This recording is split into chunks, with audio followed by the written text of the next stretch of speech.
पाहुयात मुलुंडमध्ये मेट्रो 4च्या पुलाची parapet wall म्हणजेच संरक्षक भिंत कोसळली होती।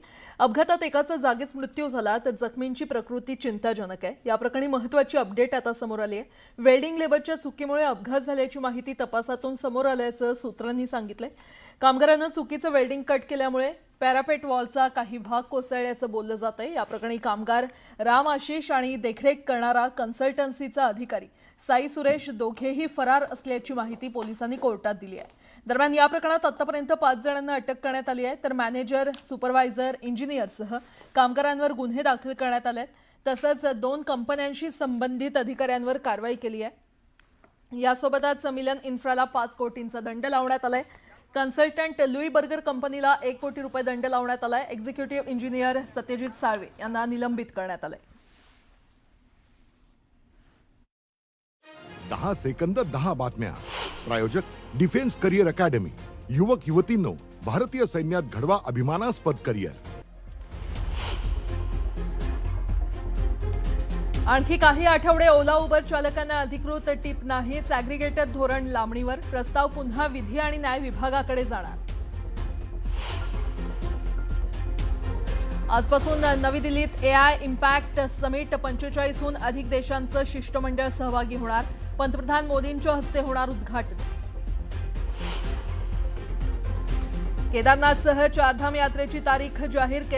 केदारनाथ मंदिराचे दरवाजे 22 एप्रिलला उघडणार तर गंगोत्री आणि यमुनोत्री मंदिर 19 एप्रिलला उघडणार।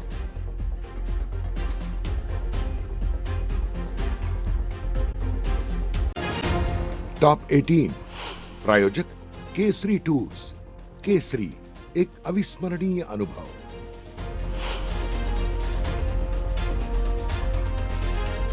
मुंबईतील हवा प्रदूषणामध्ये वाढ। वांद्रे पूर्व इथल्या खेरवाडीमध्ये सर्वात वाईट हवेची नोंद।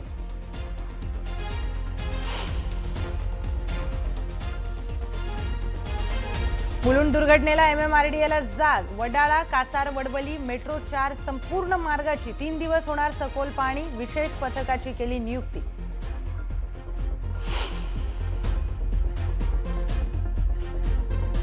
आणखी काही आठवडे ओला उबर चालकांना अधिकृत टिप नाहीच। ॲग्रिगेटर धोरण लांबणीवर। प्रस्ताव पुन्हा विधी व न्याय विभागाकडे जाणार।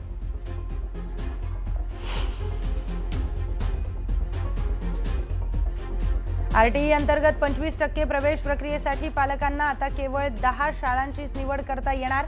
प्राथमिक शिक्षण संचालनालयाकडून सुधारित सूचना जारी।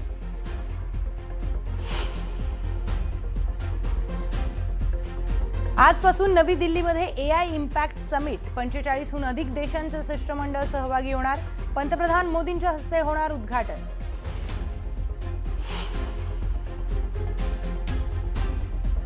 केदारनाथसह चारधाम यात्रेची तारीख जाहीर। केदारनाथ मंदिराचे दरवाजे 22 एप्रिलला उघडणार तर गंगोत्री यमुनोत्री मंदिर 19 एप्रिलला उघडणार।